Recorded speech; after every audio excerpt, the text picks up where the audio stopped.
Y'all know what it is. Jay Williams, Let's Live Life, and we're back. Part 2. So you think you're going to owe and not pay? Oh, you're going to pay. Let's relive it. So I gave y'all part 1 yesterday, and after doing the video, I got to think about it. I'm like, man, I've seen this shit so many times. So much of this happened that it's not enough. I need to give them more. So that's what we're doing today. Today we're going to jump into some more. First story I'm going to give y'all is about a dude named Miles. Let me break Miles down for you. Miles was a thief.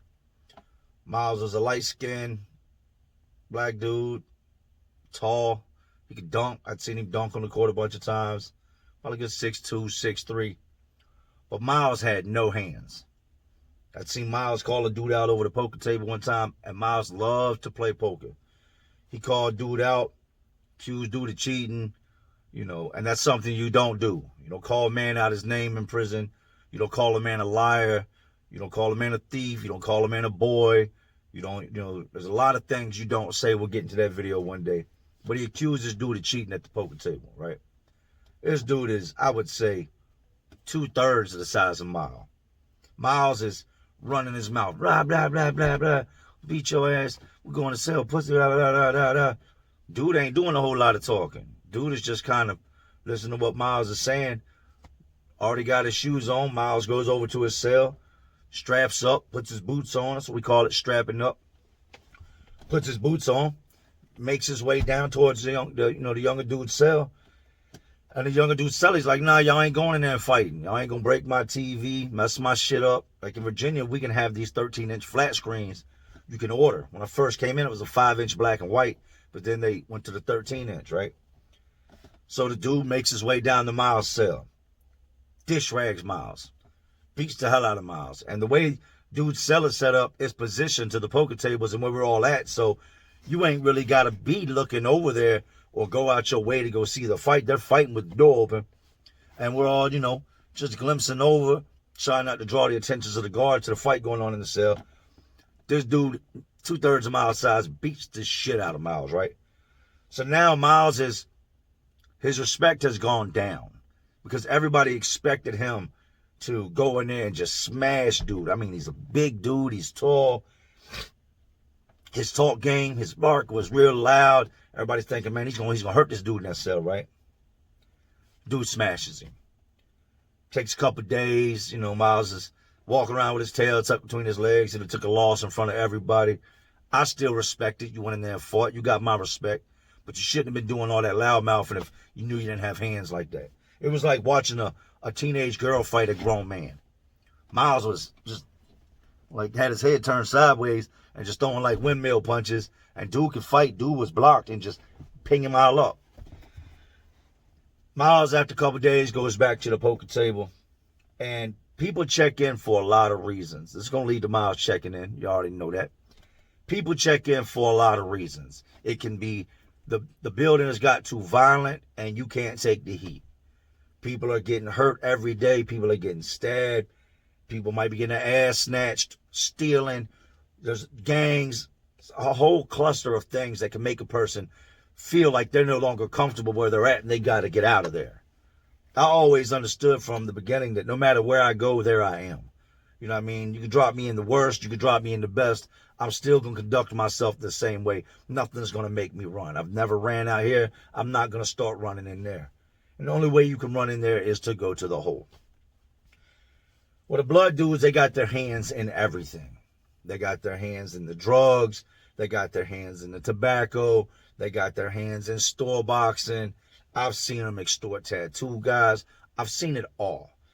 But at this particular moment, they started running the poker table. And they were running like 3 games at once. Miles can't resist. He's got to get out there. He's got to play poker. You just got your ass whooped by this dude in front of everybody. Everybody knows you got no hands. Miles always goes to the store, gets commissary. He's got somebody on the streets. They showing him love. He goes and gets that big bag every other week. He comes back with that bag over his shoulders. Sometimes the bag be so big, it's, look like it's bending you in half while you're trying to tote this big bag of food and 48 sodas. Miles sits down at the poker table And these dudes are just straight running game. The whole game is set from the beginning. You ain't got no chance of winning. They let Miles get up a little bit, let him win a little bit of money. We go in for count, you know. They say you want to keep the poker can going or you want to cash out. Most games, there's a limit. You're not going to just come in and win $3 or $4 and be like, all right, I quit. Nah, there's a limit. If we're going to play, we're going to say we're going to play from, from 5 until lockdown tonight, till late night lockdown, right? So that's the agreement. You know what I mean? You're going to play till the game is over, not just get some money and leave. Miles makes his little money and after count, comes out and tells them, look, I'm good, man. You know what I mean? I'm out. I ain't gonna play no more. Nah, you gonna play some more. You know what I mean? What you mean you good? You gonna take my money and not give me a chance to get back? So Miles knows he's got no wins. 0. You know what I mean? There's so many of these dudes that are gonna smash you. And even on a one-on-one tip, the average one of them would smash you. He sits down back at the table. I told y'all it always goes bad. Here we go. Miles loses everything. We don't go to commissary for another 2 days. So a lot of what these dudes are betting is until store day. You know what I mean? You've already dropped your slip. You know what commissary you got coming. Miles has already lost the little bit of cosmetics and stamps. You know what I mean? A couple bags of chips he won before count. After count, they're gambling again. That's all gone. By the time that night comes around, Miles has now ran up a debt to the point that he owes these boys like $175 in commissary, which is everything he's got coming on store day, on commissary day. And like another $100 additional that his people on the outside are going to have to send in to this other inmate. You can see it in his face. How these dudes didn't see it, I don't know. I peeped it from the gate. That dude's checking in. At this point in time, we had guys checking in every single week. Every store day, 2, 3 guys were going to the offices. I want to go to the hole. I fear for my life. They're going to stab me. Whatever the case may be. I saw it in Miles. I knew it. Somehow, I guess they figured we'd rather take a chance and get our money than presume something and scare him and he run off. Miles tells his cellie. Now, this is going to get crazy. Miles tells his cellie his plan. And why you would ever tell somebody that you plan on bucking on all these people and pulling the bitch card and going to the hole, like, I'll never understand. I don't respect no check-ins. If you've ever done any check-ins, like, I'm going to tell you now, I don't respect it. I don't respect anybody that can't man up and take what's coming their way. Miles Celly goes to the blood dudes and tells them he's checking in. He's going to the hole. Like the day that we go to commissary, he's going to go get his commissary and he's going to come back. He's going to go up the staircase. At the time we were in 300 pod. So you got 1 and 2 on the bottom. Then you go up a set of stairs and it's a whole different part of the building, 300 and 400. Well, to get up to your pod, you have to go through this staircase where there's no cameras, there's no guards. It's just a staircase that goes up. Dudes, his cellmate tells the blood dudes. I mean, guess trying to get in their good graces, maybe he just didn't like Miles for whatever reason. He goes and tells them, Miles is checking in on store day, man. Yeah, he said he's going to get his bag and he's going to carry his ass right in the sergeant's office, sit down, tell him to go pack his stuff up. He's ran up debts. He don't want to get stabbed. He's scared for his life. Take him to the hole. By now, a couple different one of them. At the time, my cellmate was blood. And my cellmate tells me, he's like, yo, we're going to smash Miles out and rob him in the staircase when he comes back with his bag before he can get to the sergeant's office. I'm like, what you mean we? Like, I ain't blood. What you mean we? He's like, me and my people, man. We're gonna get him in the staircase. We're going to rob him. And we're going to smash Miles out, right? I said, oh, man. Well, y'all try to, like, don't kill him, man. Like, we just came off lock, man. We stayed on lock. Every time somebody got stabbed, we're going to lock for 2 weeks. They come in, shake down, search for weapons. So Miles, regular routine. They call first 15 for commissary. That means 15 inmates. If you made commissary, you got to go to another building to get your stuff. It's a little window. They push it out. They count it, mark it off. You get your bag. You come back. You put your stuff in your cell. First 15 for commissary can exit. I exit out with the group of Miles in them, right? Bunch of blood dudes in the group. You got some other dudes right in front.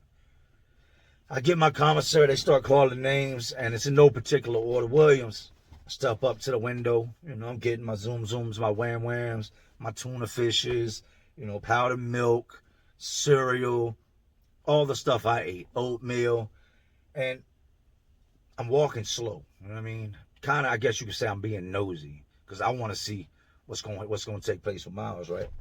So first I fall back after I get my bag. I'm standing there in line. I'm talking to a couple of dudes I know. Just chopping it up in the hallway. You got people walking down this hallway, going to different parts, going to school and, vocational classes or whatever. Guard sees me. Hey, you got your bag. Keep it moving. Go back to your building. I said, all right, man. So I peel over to the building. I go over to my building, walk in. A couple of dudes coming out of 100 and 200. I was in 100 previously. I went to the hole and they relocated me to 300. I'm once again stalling, right? Trying to see what's going on. I look over through the door and I see Miles coming. Now, the way the staircase is set up is, if you're in the staircase, you can see outside the building. The whole front of where the staircase is and that front of the building is just glass, like big plexiglass. So if you're walking by the building from the outside, you can see the staircase. But if the sun hits it right, it's blinding you. You look and it reflects in your eyes. Well, I'm inside, so I can see Miles. Miles can't see anybody on the staircase because of the glare from the sun. I go on in the staircase, and it's so many people when I come in there that I got to be like, yo, excuse me, let me get by. Because they're crowded, and they're crowded right around the corner when you go up the second set, so that when you come in the first one, you don't see nobody. They're waiting. They're watching. Wolves are hungry. They're about to eat. Miles makes his way into the staircase. You can hear it because the door opens, and then the door slams. Boom. He comes up. And as he turns the corner and he sees these dudes, he tries to turn and run back down. They grab him by the back of his shirt, grab his bag, pull him over into the corner, and just commence to just decimating Miles. The one dude has already took his bag. Like, they snatched from one blood, is throwing the bag over his shoulder, went up the staircase and went into the pod like he just came back from commissary. Your commissary is already gone now. They smashed Miles. When I mean smashed, they went way overboard, man. They did it to the point that there was bloody footprints coming up the staircase from where they broke his nose, crushed his eye sockets, kicked out teeth. Like, they just, after the first, I'd say 10 seconds, Miles was unconscious. And it fell back and was laying on his back, and they were stomping his face. I mean, just coming down, stomping on his face as hard as they could. Full boot, prison boot, straight to his face. All that was just smushed. They're stomping. I'm sure they done killed him. By now, I roll out. Maybe 3 minutes passes by, and one of the boys, which is one of the gay dudes, comes running up the stairs, and all these blood dudes, they done skirted out, but they done left bloody footprints everywhere they went. You could tell what pod they went to. He comes running up there and tells the sergeants, hey, man, there's a dude in the staircase bleeding everywhere. I think he's dead. I think he's dead. Lock down. 300-400 pod, lock down. So I'm like, fuck, man. We locked down. They go out there. Miles is still unconscious. Miles is bleeding profusely. They start trying to roll the cameras back from the entryway outside of our pod to see who came out the staircase. You got me coming out. I'm not gang affiliated. I'm clear. You got other dudes that aren't gang affiliated. They're clear. It's clear that whoever did this, it was a group of them.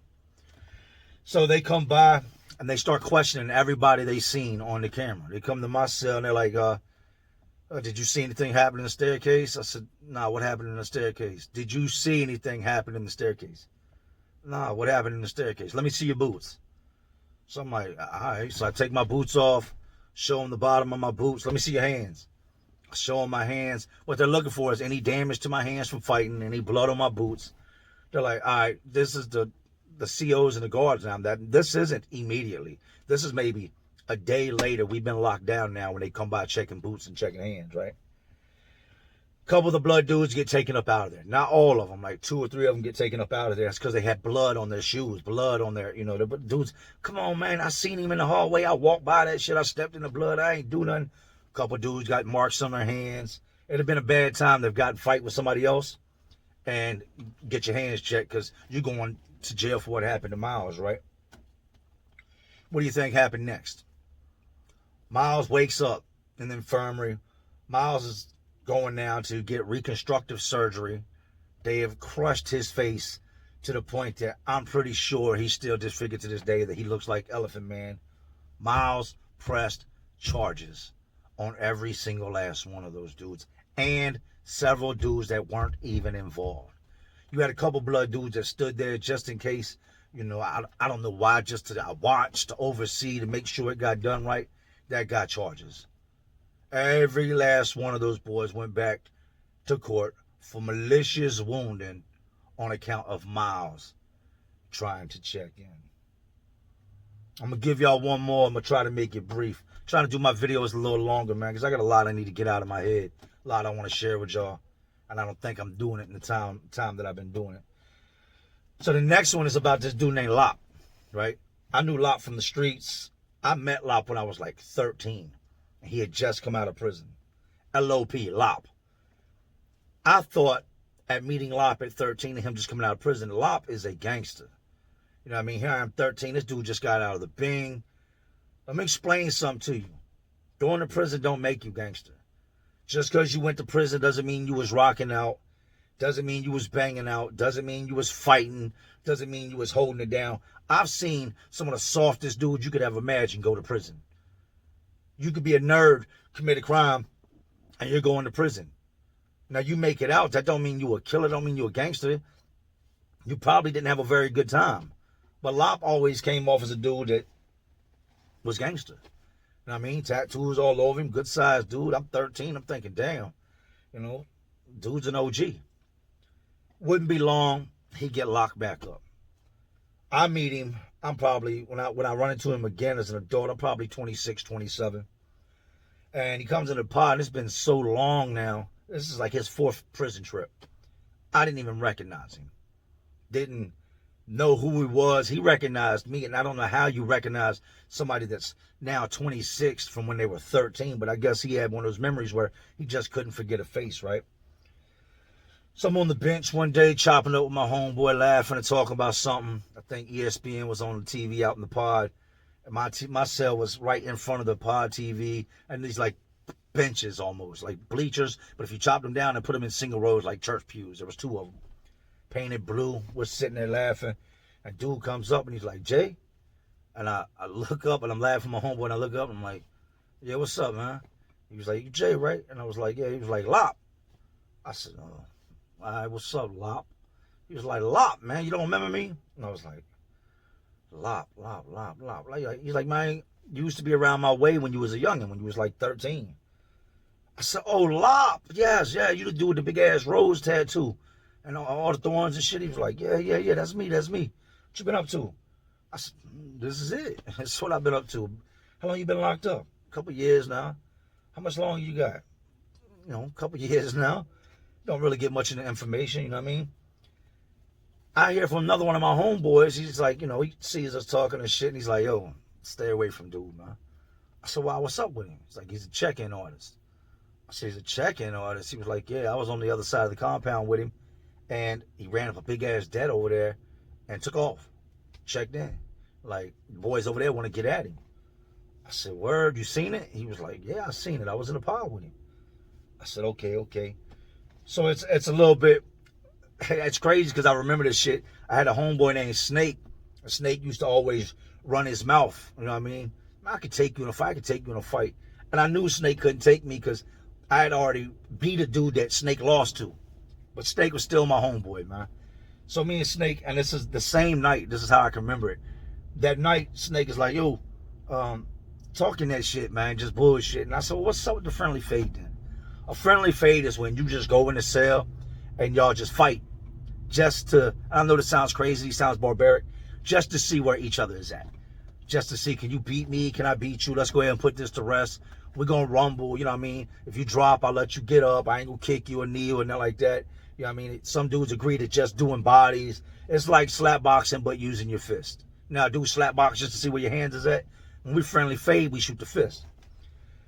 So that night, man, me and Snake, we sitting up there talking. I'm like, what's up, man? You can get the fade, bro. We can go in the cell and see what it is, and we'll come back out here and laugh afterward. So Snake is like, fuck it. I mean, come on, let's do it. I said, all right, so we go in the cell. Me and Snake line it up. Boom, boom, boom, boom, boom. We go to wrecking. You know what I mean? I got Snake, and I push him. When I do it, he clips the back of his legs, falls over the toilet, and I grab his shirt because I don't want him to smash his head on the floor. Like, I'm not trying to kill you. We was just putting hands on each other to see where you at. About that time, my door opens, and the dude Lop runs up and tries to kick my homeboy Snake that's on the ground, right? So I let Snake go running, shove Lop the fuck back. What the fuck is you doing? He's like, I thought you were in here wrecking, man. That's my homeboy. That's my homeboy. So I helped Snake up. Snake's trying to get Lop to come in the cell now. Lop won't come. He's like, bro, we was shooting a friendly fade, man. We was just fucking around. He's like, oh, I ain't know. That's my homeboy. I said, yo, you're not my homeboy, man. Don't ever get involved in what I got going on. Don't come back to my fucking cell. My homeboy's gonna beat your ass because you tried to kick him in his face, you know what I mean? Once he fell, like, I don't fuck with you, man. I done heard you checked in across, you know, the fucking other side of the compound. Stay away from me, man. But I known you since I don't care what you knew about me, man. This is a different world that don't matter. You're not gonna fight for yourself, man. You just come over here and try to attempt to bank this dude. We don't do that over here. We're not banking nobody. All right, I can tell he's butthurt. He walks off, right? He is going to all different types of dudes in the pod, and he's borrowing stuff. He's another one that likes to gamble. Why these dudes can't get it through their head after years of incarceration that gambling is not a good look, I don't know. Come store day, and at this point now, I'm back downstairs, and I'm in 100 pod. Come store day, this dude gets his bag, and he's pulling the check-in move. Lop ain't paying nobody. Dudes that done come to me prior to this and be like, yo, dude, all right, man, he's trying to borrow some stuff. He said you his homeboy. And I would tell them, no. If I co-sign for him, and I tell them, dude, yeah, he's all right, man, he's a good dude, give it to him. If something happens and he don't pay, I'll become liable for it because I signed for it. It's like you co-signing a car for somebody. If they don't make the payments, they gonna come after your ass for the money. You co-sign a house for somebody. Co-sign somebody's bond. Once you stamp your name on it, your word is your bond. If that person's not solid, they're coming to you. No.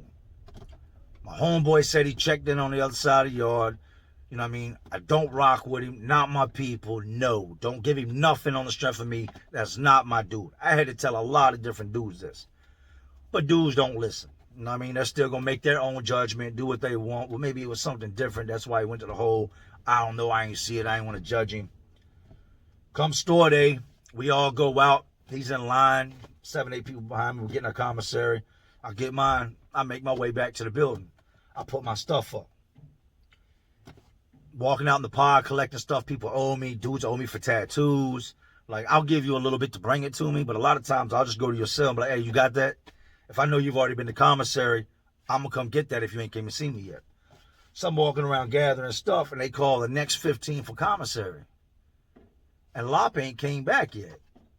You didn't just disappear. You already got your bag. Where you at? Why you ain't come back in, right? And I hear different dudes going, hey, man, old boy's checking in upstairs. They're telling everybody, like, he's upstairs right now scared, and he's checking in. He's done went upstairs with his bag and is sitting in the sergeant's office. And when you tell them you want to check in and you want to go to the hole, they put you in handcuffs. So he's sitting there with his hands cuffed behind his back, sitting in a chair, and the sergeant's desk is right there. You got the sergeant and another CO right there. All these dudes from my pod, when they call 15 for commissary, they want to see if this is really him checking in upstairs. Some of these dudes don't care about busting your ass in front of a guard. If they know the only chance they're ever going to get at you again is right then and right there, then they'll do it. Some of these dudes don't have a lot. So that $5 or $6 you might owe them is a lot to them. A bunch of these dudes go upstairs, man. It's like 4 of these dudes that go up there, and they're standing outside the sergeant's office, and he's sitting there in the chair in this plexiglass room, and he's looking at them. They're telling him, you a pussy, man. You a pussy. You know what I mean? How you gonna borrow our shit and then check in? That's some bitch shit. And he's sitting there, fuck you, talking shit through the glass, right? Like, run his mouth, egging these dudes on. This is when you know some of these guards are just idiots. You're never safe. You never know what's going to happen next. The sergeant sitting at the desk, the other officer goes to go out the sergeant's office to go get some paperwork from the office across from him. And when he does, he opens the door. These dudes snatch the door open out the officer's hands, grab this dude out the chair, and just commence to fucking him up. Boom, boom, boom, boom, boom. Another dude does not got anything to do with anything. The sergeant, the other officer, now they're trying to break this fight up. Lop is in handcuffs. They're beating the shit out of Lop, just lumping Lop's ass up, right? They're trying to break it up. Meanwhile, another dude's walking by that ain't got nothing to do with him while they're fighting. He reaches over, grabs a whole bag of Lop's commissary, and walks off. All those dudes went to the hole, assault, fighting. Lop didn't press no charges. They ended up transferring Lop up off the compound because he, second time he checked in, told him feared for his life. put me in a hole and refuse to come out, ties up time and money. Just goes to show you, if you owe, you will pay. One way or another. You might find a way to slide out of paying it. You might pull some slick shit. It's only going to happen, but for so long. So, yeah. If you owe somebody, do you got to pay it? Damn right you're going to pay it.